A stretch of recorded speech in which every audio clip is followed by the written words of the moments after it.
Shri Narendra Modi ji, who is here to encourage us, and he is critically looking at the visuals. जी हाँ, आप अपनी screen पे देख सकते हैं कि हम People are applauding. Let Lander us all module wait to hear from the Secretary Department of Space and Chairman ISRO, Shri S. Somnath. तो हम भी चांद पर पहुंच गए। अब से कुछ देर पहले शाम 6 बजे यही वो पल था जब भारत चंद्रमा पर पहुंचने वाला दुनिया का चौथा देश बन गया। चंद्रयान 3 सफलतापूर्वक चंद्रमा की सतह पर उतर चुका है। हमसे पहले अमेरिका, रूस और चीन चांद पर पहुंचे थे।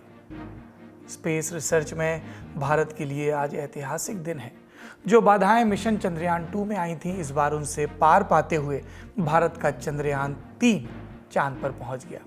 पूरे लल्लन टॉप परिवार की तरफ से इस सफलता के लिए इसरो को, जो हमारी स्पेस रिसर्च की एजेंसी है, उसको, देश के सभी वैज्ञानिकों को, देश में वैज्ञानिक चेतना रखने वाले सभी नागरिकों को और देश के सभी रहवासियों को खूब सारी बधाइयाँ। और बड़ी खबर में आज बात भी इसी पर होगी। न सिर्फ चंद्रयान 3 की पूरी कुंडली खंगाली जाएगी, इसरो के चांद के अब तक के सभी मिशनों का इतिहास पढ़ा जाएगा और वैज्ञानिकों के हवाले से भविष्य भी बताने की कोशिश करेंगे। नमस्कार, सौरभ द्विवेदी नाम है हमारा और आप देखना शुरू कर चुके हैं लल्लन टॉप शो। चंद्रयान 3 का काम चंद्रयान 2 के क्रैश होने के बाद से ही शुरू हो गया था। 14 जुलाई 2023 ये वो तारीख है जब दोपहर 2:35 पर श्रीहरिकोटा के सतीश धवन स्पेस सेंटर से चंद्रयान 3 मिशन लॉन्च कर दिया गया। चंद्रयान 2 मिशन लॉन्च होने के ठीक 3 साल 11 महीने और 23 दिन बाद और लॉन्च के 40 दिन बाद आज 6:02 पर चंद्रयान 3 चांद पर उतर गया। इस मिशन का पूरा तिया पांचा हम समझने की कोशिश करेंगे, पर पहले तो चंद्रयान 3 मिशन की कुछ बुनियादी बातें जान लेते हैं। सबसे पहले तो यही जानिए कि चंद्रयान 3 मिशन का नाम है, किसी रॉकेट या स्पेसक्राफ्ट का नाम नहीं है और मुख्य तौर पर इसके 3 हिस्से हैं। पहला, उड़ाने वाला हिस्सा जिसे कहते हैं प्रोपल्शन मॉड्यूल। दूसरा, उतारने वाला हिस्सा जिसे कहते हैं लैंडर मॉड्यूल। और तीसरा, घूमने, घुमाने और जानकारी जुटाने वाला हिस्सा जिसे कहते हैं रोवर। पिछले वाले मिशन चंद्रयान 2 में एक हिस्सा और था, ऑर्बिटर। वो इस बार नहीं है। क्यों? क्योंकि चंद्रयान 2 का ऑर्बिटर पहले से ही चंद्रमा के चक्कर काट रहा है और चंद्रयान 3 उसी का इस्तेमाल करेगा। तकनीकी ज़बान में कहें इन हिस्सों को मॉड्यूल, लेकिन काम की बात यह है कि ये तीनों हिस्से करते क्या हैं। सबसे पहले प्रोपल्शन मॉड्यूल के बारे में समझते हैं। इसको आप एक पालकी की तरह समझें। यही हिस्सा लैंडर और रोवर को चंद्रमा तक लेकर गया और सही जगह लेकर लैंडर से फिर अलग हो गया। लेकिन जुदाई के बाद भी कुछ गुंजाइश तो रहती ही है। प्रोपल्शन मॉड्यूल लैंडर और रोवर से कम्युनिकेशन बनाए रखने के लिए ऑर्बिटर की तरह ही चक्कर लगाता रहा। लैंडर और इसरो के बीच संपर्क के लिए यही चैनल था। दूसरा हिस्सा लैंडर मॉड्यूल, ये एक स्पेसक्राफ्ट है जो किसी दूसरे ग्रह या चांद की सतह पर उतरता है, फिर वहीं रुका रहता है। पिरामिड जैसे आकार का होता है, हल्का लेकिन मजबूत। इसके अंदर ही रोवर को रखा जाता है। ये एक प्रोटेक्टिव शील्ड की तरह है जो लैंडिंग के वक्त रोवर को डैमेज से, नुकसान से बचाता है। हमने बताया लैंडर अपनी जगह पर जड़ रहता है, तो रिसर्च कैसे होगी? उसके लिए तो इधर उधर जाना पड़ेगा, तब काम में आता है रोवर। रोवर एक पहिए वाली डिवाइस या व्हीकल है जो सतह पर एक से दूसरी जगह जा सकती है। जैसे वो मशहूर कार्टून की भाषा में कहें तो डोरा द एक्सप्लोरर। इसका काम ही होता है इधर उधर भटकना, जगह को एक्सप्लोर करना, रिसर्च करना। मतलब पहले लैंडर लैंड किया, फिर उसमें से रोवर निकला और खोज के लिए चल पड़ा। कुछ रोवर्स को इंसानों के चलाने के लिए डिज़ाइन किया जाता है, जब ये एस्ट्रोनॉट के लिए एक गाड़ी की तरह काम करता है। बाकी मौक़ों पर, जैसे इस मिशन में, ये रोबोट की तरह खुद ही इधर उधर जाता है। चंद्रयान 3 में कोई इंसान नहीं गया है, इसलिए रोवर पूरी तरह से रोबोटिक बनाया गया है। आज क्या हुआ इस पर हम लौटेंगे, पर पहले ये भी जान लें कि 40 दिन तक चंद्रयान अंतरिक्ष में क्या कर रहा था। पृथ्वी से उड़ान भरने के बाद आज चांद तक आखिर कैसे पहुंचा चंद्रयान 3, स्टेप बाय स्टेप समझते हैं। 14 जुलाई को LVM-3 रॉकेट से चंद्रयान 3 स्पेसक्राफ्ट को लॉन्च किया गया। 16 मिनट बाद यानी 2:51 पर चंद्रयान 3 जियोसिंक्रोनस ट्रांसफर ऑर्बिट में शिफ्ट हो गया, यानी पृथ्वी से बाहर निकलकर पृथ्वी के चारों ओर की उस कक्षा में आ गया जिसकी पृथ्वी से दूरी हमेशा एक समान रहती है। यानी इस गोलाकार कक्षा में चंद्रयान ने पृथ्वी के चारों ओर घूमते वक्त हर समय पृथ्वी से एक समान दूरी बनाए रखी। इसके बाद चंद्रयान ने अपने इलिप्टिकल पाथ का दायरा बढ़ाया, यानी उसका हर चक्कर पहले से थोड़ा सा बड़ा होता चला गया। इसके बाद स्पेसक्राफ्ट ने ऑर्बिट ट्रांसफर किया और 6 दिन तक चंद्रमा की तरफ बढ़ता चला गया और तब जाकर स्पेसक्राफ्ट पृथ्वी की कक्षा से निकलकर चंद्रमा की कक्षा में पहुंच गया। फिर 13 दिन तक स्पेसक्राफ्ट ने चंद्रमा के चक्कर लगाए। इसके बाद चंद्रमा की बाहरी सतह से 100 किलोमीटर ऊपर प्रोपल्शन मॉड्यूल से लैंडर अलग हो गया। प्रोपल्शन मॉड्यूल ही लैंडर को इस स्टेज तक लेकर आया था और आखिरी में लैंडर ने चंद्रमा के ऊपर एक कक्षा में अपनी स्पीड को कम करना शुरू किया और आखिरकार आज चंद्रयान, लैंडर और रोवर चांद के दक्षिणी ध्रुव पर उतर गए। यहाँ एक बात जो काबिले गौर है, दक्षिणी ध्रुव है। जब से चंद्रयान 3 लॉन्च हुआ है, चांद के साउथ पोल की खूब चर्चा हो रही है कि आखिर दक्षिणी ध्रुव पर चंद्रयान को क्यों उतारा जा रहा है। दक्षिणी ध्रुव ही क्यों?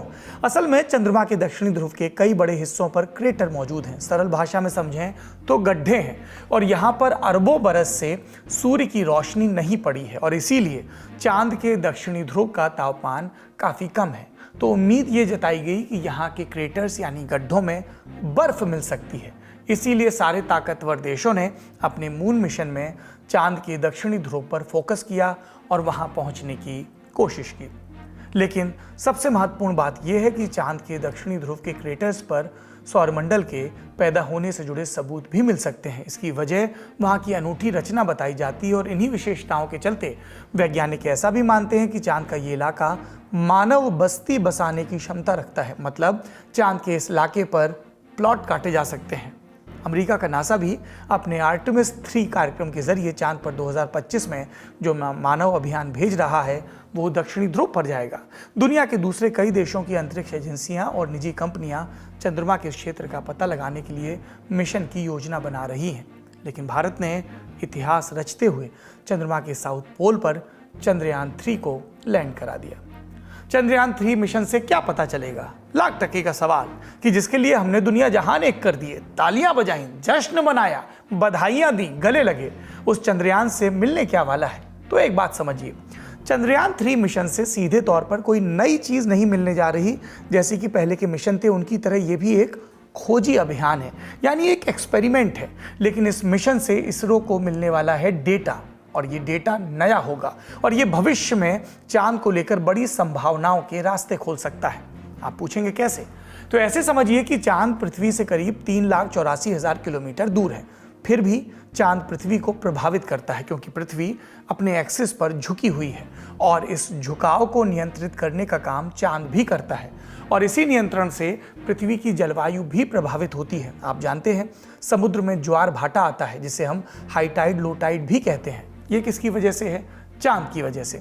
यानी समुद्री लहरों की गति और लहरें कैसी होंगी ये भी चांद नियंत्रित करता है। तो नतीजा ये कि अगर चांद की नई जानकारियां सामने आती हैं तो पृथ्वी पर चंद्रमा के प्रभाव को बेहतर तरीके से समझा जा सकेगा। इसके अलावा चांद के दक्षिणी ध्रुव की मिट्टी और चट्टानों के केमिकल टेस्ट से उस इलाके की भौगोलिक विशेषताओं और वातावरण की जानकारी मिलेगी। इससे भविष्य में चांद पर इंसानों को भेजने के मिशन कुछ आसान होंगे। और एक महत्वपूर्ण बात यह भी कि स्पेस सेक्टर की प्राइवेट कंपनियों के लिए मून मिशन एक व्यवसाय की तरह उभर रहा है और चंद्रयान 3 इसमें एक बड़ा मददगार साबित होने वाला है। यहाँ एक और बात समझना जरूरी है। अभी हम चांद पर कॉलोनी काटने की बात कर रहे थे, लेकिन एक सच ये भी है कि चांद पर जीवन की संभावनाएं ढूंढ रहे वैज्ञानिक मानते हैं कि यहाँ पर तापमान पृथ्वी की तरह जीवन के योग्य नहीं है। तापमान तेजी से बदलता है। दिन में 127 डिग्री सेल्सियस तक गर्म, जबकि रात में -173 डिग्री सेल्सियस तक ठंडा। लेकिन चांद के पास कई संसाधन ऐसे हैं जिनके लालच में दुनिया भर के देशों की स्पेस एजेंसियां चांद को और ज़्यादा खोजने, टटोलने और समझने में जुटी हैं और इनमें हम भी शामिल हैं। मिशन के बारे में आपने सब जान लिया। अब ये जानते हैं कि इसमें पैसा कितना खर्च हुआ। पहले आप कुछ आंकड़ों पर गौर करिए। आउटलुक की रिपोर्ट के मुताबिक पिछले साल केंद्र सरकार ने दिल्ली, मुंबई और अहमदाबाद के रेलवे स्टेशन के रीडेवलपमेंट के लिए अलॉट किए 10,000 करोड़। 2016 में मध्य प्रदेश में सिंहस्थ कुंभ लगा था। शिवराज सरकार का बजट था 5,000 करोड़ रुपए। 2019 में प्रयागराज में कुंभ मेला लगा, उसके लिए योगी सरकार ने बजट दिया था 4,236 करोड़ रुपए। एक और तस्वीर देखिए। पिछले 3 साल में केजरीवाल सरकार अपने कामकाज के प्रचार प्रसार में जितना रुपया खर्च कर चुकी है, उसको जोड़ा जाए तो बनता है 1073 करोड़ रुपए। अब एक फिल्मी उदाहरण लेते हैं। एक फिल्म आई थी आदि पुरुष, उसके डायलॉग्स पर खूब बवाल हुआ था। कहा जाता है कि फिल्म का बजट था 700 करोड़ और चंद्रयान 2 मिशन जो चांद पर पहुंचते पहुंचते चूक गया, उसका बजट था 978 करोड़ रुपए। लेकिन चंद्रयान 3 का बजट था 620 करोड़ रुपए। CNBC TV 18 की एक रिपोर्ट के मुताबिक दिसंबर 2019 में इसरो ने चंद्रयान 3 की शुरुआती फंडिंग के लिए 75 करोड़ रुपए मांगे थे, जिसमें से 60 करोड़ रुपए का इस्तेमाल मशीनरी, उपकरण और दूसरे कैपिटल इन्वेस्टमेंट में किया जाना था। 2020 में इसरो के पूर्व प्रमुख के सिवन ने कहा था कि चंद्रयान 3 की लागत करीब 615 करोड़ रुपए रहेगी। लैंडर, रोवर और प्रोपल्शन मॉड्यूल की लागत 250 करोड़ रुपए और लॉन्चिंग की लागत लगभग 365 करोड़ रुपए। हाल में आपने सुना होगा रूस का मून मिशन फेल हो गया। लूना 25 उसका नाम था, वो भी चांद के साउथ पोल पर जा रहा था। उसका अनुमानित बजट था 1659 करोड़ रुपए। हमारा जो मिशन सफल रहा उससे 2.5 गुना ज़्यादा पैसे खर्च करने के बाद भी रूस का मिशन सफल नहीं हो पाया। हमने आपको अब तक चंद्रयान 3 का बेसिक मैकेनिज्म और टाइमलाइन बता दिया, मिशन के फायदे नुकसान भी जान लिए, खर्चा भी जान लिया। अब एक नज़र डालते हैं इंडिया ट्रिस्ट विद मून पर। देखिए, चांद केवल गीत और नज़मों का हिस्सा नहीं रहा, I am a moon person का कंसेप्ट भी नया नया है। चांद की खोज और सभ्यताओं में इसके मायने पुराने हैं। रिकॉर्डेड हिस्ट्री में साफ साफ इसकी छाप मिलती है और उससे पहले भी झलकियाँ। प्राचीन मिस्र वाले मानते थे कि चंद्रमा एक दिव्य शक्ति है जो मौसम, लहरों और यहाँ तक कि मानव व्यवहार को प्रभावित करता है। प्राचीन मीसो अमेरिकनों ने चंद्रमा को उर्वरता और कृषि से जोड़ा। बाहर क्यों, हमारे यहाँ भी शास्त्रों में चंद्रमा का महत्व है। सृजन, जीवन, भावनाओं और मन के कई पहलुओं के साथ इसे जोड़ा गया। संस्कृत टेक्स्ट में भी आपको चंद्र या सोम नाम से जिक्र मिलेगा। मान्यताओं में चंद्र देवता नवग्रह और दिक्पाल में से एक है। अब 10-15 सदी फास्ट फॉरवर्ड करते हैं और विज्ञान की तरफ आते हैं। 20 जुलाई 1969 नील आर्मस्ट्रांग स्पेस हिस्ट्री और जीके की किताबों में अमर हो गए। चांद पर अपना पहला और दूसरा कदम रख दिया। इसके मात्र 6 साल बाद 1975 में भारत ने भी स्पेस में अपना पहला सैटेलाइट भेजा, आर्यभट्ट। इसके बाद और मिशंस को अंजाम दिया गया। स्पेस रेस में हम भी आ गए और चांद की रेस में हम दाखिल हुए नई सदी के पहले दशक में। चांद को जानने समझने के लिए जो पहला यान हमने भेजा था वो था चंद्रयान 1। जीके के सवालों की तरह इसकी मुख्य बातें भी आप जान लीजिए। इसे लॉन्च किया गया था 22 अक्टूबर 2008 को। कुल 312 दिनों तक इसने चंद्रमा की परिक्रमा की थी। मिशन का मकसद क्या था? चंद्रयान 1 का मकसद था चंद्रमा की सतह की मैपिंग या कहें मानचित्रण करना, वहाँ के खनिज का अध्ययन करना और चांद पर पानी की खोज करना। पहले यान में भेजा गया था एक टेरेन मैपिंग कैमरा, एक हाइपर स्पेक्ट्रल इमेजर, एक लूनर लेजर रेजन इंस्ट्रूमेंट और एक एक्सरे स्पेक्ट्रोमीटर। 3 उपकरण थे, 3 मकसद। कैमरे का काम था सतह का विस्तार से मानचित्रण। इसकी वजह से वैज्ञानिकों को चंद्रमा की सतह की भूविज्ञान को बेहतर ढंग से समझने में मदद मिली। इमेजर से हाई रिजोल्यूशन तस्वीरें निकलती थीं जो खनिज विज्ञान के विस्तृत अध्ययन में काम आती हैं। लेजर इंस्ट्रूमेंट के जरिए चंद्रमा और पृथ्वी के बीच की दूरी मापी गई। इससे वैज्ञानिकों को चंद्रमा के गुरुत्वाकर्षण क्षेत्र को कायदे से समझने में मदद मिली। इन 3 अति संवेदनशील उपकरणों के अलावा चंद्रयान 1 में एक मून इम्पैक्ट प्रोब भी था। इसका इस्तेमाल चंद्रमा की सतह की संरचना को समझने और किसी यान की सतह से टकराने के वक्त उसमें झटका कितना लगेगा ये समझने के लिए भी किया गया था। इम्पैक्ट की एनालिसिस। इस मिशन का कुल खर्च आया मात्र 386 करोड़ रुपए। इसके एक दशक बाद आया चंद्रयान 2। 22 जुलाई 2019 को इसे लॉन्च किया गया था। इसमें एक ऑर्बिटर, विक्रम नाम का एक लैंडर और प्रज्ञान नाम का एक रोबोटिक लूनर रोवर शामिल था। मिशन का मकसद था सतह की संरचना में भिन्नताएं रिकॉर्ड करना और चांद पर पर्याप्त पानी कहाँ है इसका पता लगाना। चंद्रयान 2 का ऑर्बिटर चांद के चक्कर काट रहा है। उसके जरिए चांद की सतह, गुरुत्वाकर्षण क्षेत्र और उसके वायुमंडल का अध्ययन किया जा रहा है। विक्रम लैंडर को मून के दक्षिणी ध्रुव पर लैंड करना था। इसके साथ 3 उपकरण थे, सतह की कंपन मापने को सेस्मोमीटर, मैग्नेटिक फील्ड मापने को मैग्नेटोमीटर और गर्मी मापने को थर्मल मैपर। लैंडर को ही प्रज्ञान रोवर को बाहर का रास्ता दिखाना था जिससे वो कुछ दिन चांद पर टहले और सतह की केमिकल एनालिसिस करे। लेकिन 7 सितंबर 2019 को विक्रम लैंडर अपने अंतिम चरण में दुर्घटनाग्रस्त हो गया। चंद्रयान 2 मिशन बेहद जटिल और चुनौतीपूर्ण था। इसरो ने अपनी जो एनालिसिस रिपोर्ट सौंपी थी उसके मुताबिक एक सॉफ्टवेयर ग्लिच की वजह से लैंडर अपने तय रास्ते से झिटक गया था। वैज्ञानिकों ने इस चूक की वजह पता लगाई और चंद्रयान 3 में इनसे पार पा लिया। चूंकि पिछले मिशन से हमने सबक लिए तो ये समझ लेना चाहिए कि अब की क्या सुधार हुए। हमने आपको बताया चंद्रयान द्वितीय का लैंडर रास्ते से भटक गया था। अब भटके हुए को कैसे समझें? लैंडर ऑल्टीट्यूड होल्ड फेज और फाइन ब्रेकिंग फेज के बीच था। ये टर्मिनल डिसेंट फेज में पहुंच पाता इससे 3 मिनट पहले ही नियंत्रण से बाहर हो गया और चांद की सतह पर दुर्घटनाग्रस्त। गड़बड़ी हुई दिशा बदलने के दौरान। इसे 55 डिग्री घूमना था लेकिन ये 410 डिग्री से ज़्यादा घूम गया। मिशन के फेल होने की वजहों पर स्टडी करके इसरो ने चंद्रयान 3 में ज़रूरी सुधार किए। पर जितनी हम बातें कर रहे हैं सब कुछ उतनी आसान था नहीं। मिशन के आखिरी 2 घंटे बहुत अहम थे और इन 2 घंटों में भी आखिरी 15 मिनट और भी क्रिटिकल। दरअसल मिशन के आखिरी 15 मिनट में लैंडर की स्पीड बहुत ज़्यादा हो गई। इस दौरान लैंडर हॉरिजॉन्टल यानी क्षैतिज चांद की सतह के समानांतर उड़ान भर रहा था। इन्हीं 15 मिनट के दौरान लैंडर विक्रम ने अपनी दिशा 90 डिग्री में बदली। अब चांद की सतह पर यह वर्टिकल यानी सीधा ऊपर से नीचे उतरना था। नीचे आते आते लैंडर को लगातार अपनी गति कम करनी थी और फिर हौले से चांद की सतह पर उतरना था। ये काम और पेचीदा इसलिए था क्योंकि इस वक्त इसरो का लैंडर पर सीधा कंट्रोल नहीं था। सारा दारोमदार उस प्रोग्रामिंग पर था जो इसरो ने हफ्तों पहले लैंडर के सिस्टम में फीड की थी। यानी लैंडर को एक लिस्ट पकड़ा दी गई थी, यहां से दाएं जाओ, वहां से बाएं जाओ और फिर फलाने मोड़ से यू टर्न ले लो। अब लैंडर को यह सारा काम अपने बूते करके दिखाना था। चंद्रयान 2 के प्रोजेक्ट इंचार्ज और तत्कालीन इसरो चीफ के सिवान ने इन्हीं 15 मिनटों को 15 मिनट्स ऑफ टेरर कहा था। आंकड़ों में समझें तो अभी 30 किलोमीटर की ऊंचाई पर लैंडर की हॉरिजॉन्टल वेलोसिटी यानी चांद की सतह की समानांतर दिशा में गति 1.68 किलोमीटर प्रति सेकंड थी, यानी 6000 किलोमीटर घंटा से ज़्यादा। इसी स्पीड को कम करते करते 0 तक लाया गया। इसके लिए थ्रस्टर इंजन को रेट्रोफायर किया गया। रेट्रोफायर के दौरान इंजन ने उल्टी दिशा में लैंडर को धकेलाया, यानी एक तरह से लैंडर ब्रेक मार रहा था और तब जाकर लैंडर तकरीबन 0 की रफ्तार से आज शाम 6 बजे चांद के 70 डिग्री साउथ लैटिट्यूड दक्षिणी अक्षांश पर उतर गया। चंद्रयान 3 की लैंडिंग के दौरान प्रधानमंत्री नरेंद्र मोदी भी कार्यक्रम से वर्चुअली जुड़े। वो फिलहाल ब्रिक्स सम्मेलन में हिस्सा लेने के लिए साउथ अफ्रीका गए हैं। आपने चंद्रयान 3 की सफलता की गाथा सुनी। माहौल कैसा था? अपने न्यूज रूम का माहौल दिखाऊंगा आपको, पर सबसे पहले आज के जो हीरो हैं हमारे देश के महिला और पुरुष वैज्ञानिक, उनकी गाथा देखिए और उस दौरान और कौन कौन शामिल था इस सफलता के क्षण में शिरकत करने के लिए, वो देखिए। चंद्रयान 3 की लैंडिंग के दौरान प्रधानमंत्री नरेंद्र मोदी इस कार्यक्रम से वर्चुअली जुड़े।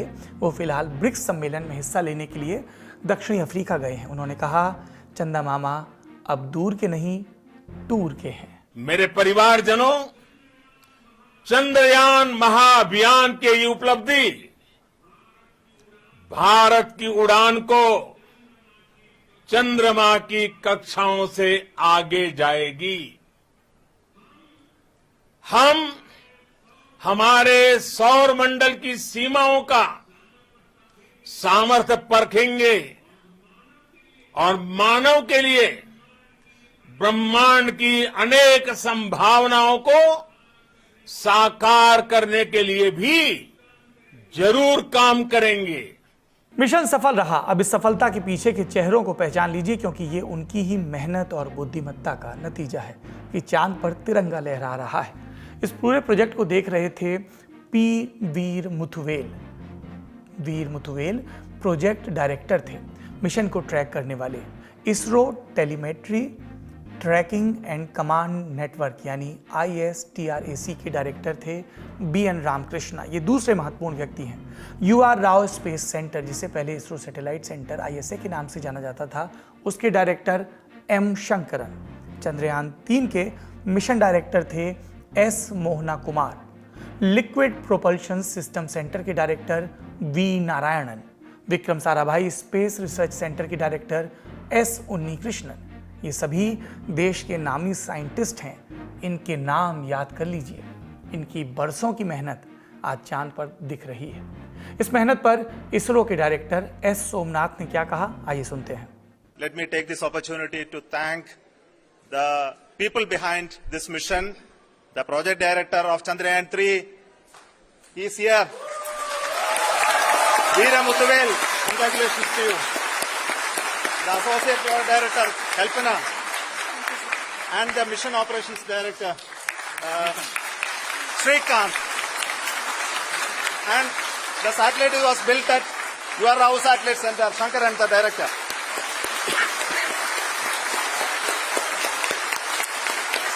चांद पर हम पहुंच गए। बरसों बरस की मेहनत सफल हुई, लेकिन ये मेहनत सार्थक तब होगी जब देश में वैज्ञानिक चेतना का प्रसार हो।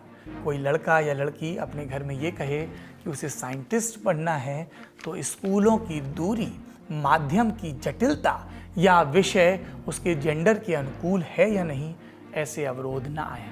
जैसे हमारे चंद्रयान 3 ने सभी अवरोधों को पार कर सफलता हासिल की, उसी तरह से देश में तर्क शक्ति, सवाल पूछने की क्षमता, जिज्ञासा और सवाल का जवाब देने का धैर्य, इसका प्रचार प्रसार हो। समाज में विज्ञान को और वैज्ञानिक सोच को प्रधानता मिले, क्योंकि सिर्फ साइंस में अच्छे नंबर लाने से वैज्ञानिक सोच नहीं आएगी। पूजा पाठ, धर्म, अध्यात्म, ये हमारी व्यक्तिगत इच्छा है, ये हमारी व्यक्तिगत मजबूती है, ये हमारी व्यक्तिगत श्रद्धा का विषय है। ये हजारों साल के सिलसिले से पनपा है, उपजा है। लेकिन धर्म में भी तर्क का खूब जोर है, शास्त्रार्थ हैं, सवाल हैं, वाद विवाद है, प्रयोग सिद्धि का संकल्प है। और इन सब के पीछे क्या है? एक ही बात, संशय करो, सवाल पूछो, जवाब हासिल करने की कोशिश करो, सारे पहले से तयशुदा निष्कर्षों को किनारे रखकर। और जब हमने ऐसा किया तो क्या हासिल हुआ? नतीजे हम सबके सामने हैं। सक्सेस या फेल्योर विज्ञान का नियम है, इसमें नाकाम होना भी सफलता है। हम चंद्रयान 2 में असफल रहे, लेकिन उन असफलताओं से हमने आज की सफलता की कहानी रची। इसलिए चंद्रयान की सफलता को हम और आगे ले जाएं, विज्ञान में रुचि लें, विज्ञान के क्षेत्र में क्या नए प्रयोग हो रहे हैं उसका जायजा लें। आज उम्मीद की बात क्या करें अलग से, पूरा का पूरा लल्लन टॉप शो उम्मीद की बात है। चांद हमारे जनमानस में जैसा है, उसी के साथ आपको छोड़ जाते हैं चांद पर एक सुंदर कविता के साथ। इसे लिखा है राजेश जोशी ने। चांद लिखने के लिए चा पर चंद्र बिंदु लगाता हूँ, चांद के ऊपर चांद धरकर इस तरह चांद को 2 बार लिखता हूँ। चांद की एवज सिर्फ चंद्र बिंदु रख दूं तो काम नहीं चलता भाषा का। आधा शब्द में आधा चित्र में लिखना पड़ता है उसे हर बार। शब्द में लिखकर जिसे अमूर्त करता हूँ, चंद्र बिंदु बनाकर उसी का चित्र बनाता हूँ। आसमान के सफ़े पर लिखा चांद प्रतिपदा से पूर्णिमा तक हर दिन अपनी वर्तनी बदल लेता है। चंद्र बिंदु बनाकर पूरे पखवाड़े के यात्रा वृतांत का सार संक्षेप बनाता हूँ। जहाँ लिखा होता है चांद, उसे हमेशा 2 बार पढ़ना चाहता हूँ। चांद चांद। अपना और अपनों का ख्याल रखिए। शुभ रात्रि। Shri Narendra Modi ji, who is here to encourage us, and he is critically looking at the visuals. जी हाँ, आप अपनी स्क्रीन पे देख सकते हैं कि हम People are applauding. Let Lander us all Mahadeo wait to hear from the Secretary Department of Space and Chairman ISRO, Shri S. Somnath.